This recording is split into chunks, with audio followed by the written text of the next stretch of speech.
વડોદરા મહાનગરપાલિકાના મહેકલ પુલમાં કામ કરતા હંગામી કર્મચારીઓ ધરણા કરીને હડતાલ પર ઉતર્યા હતા।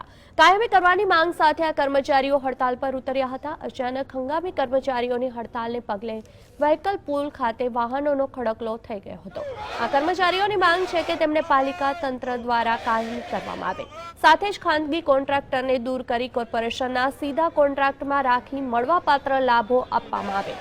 એસોસિએશનના પ્રમુખનું કહેવું છે કે વડોદરા મહેકલ પુલમાં 240 કર્મચારીઓ છેલ્લા 10 વર્ષથી અધિકારીઓની ગાડી, ambulance, dumper, road roller, JCB, fogging, કચરા ગાડી સહિતના ડ્રાઈવર તરીકે ફરજ બજાવી રહ્યા છે।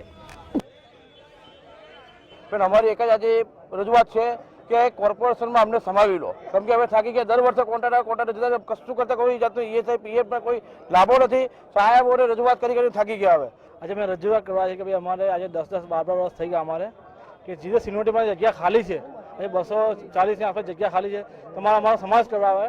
આજે વડોદરા મહાનગરમાં બધા ડિપાર્ટમેન્ટ ભરતી કરવામાં આવે છે, સફાઈ સેવાથી લઈને ઉપલા અધિકારી સુધી, પણ ડ્રાઈવરની આસપાસ ભરતી કરવામાં આવતી નથી।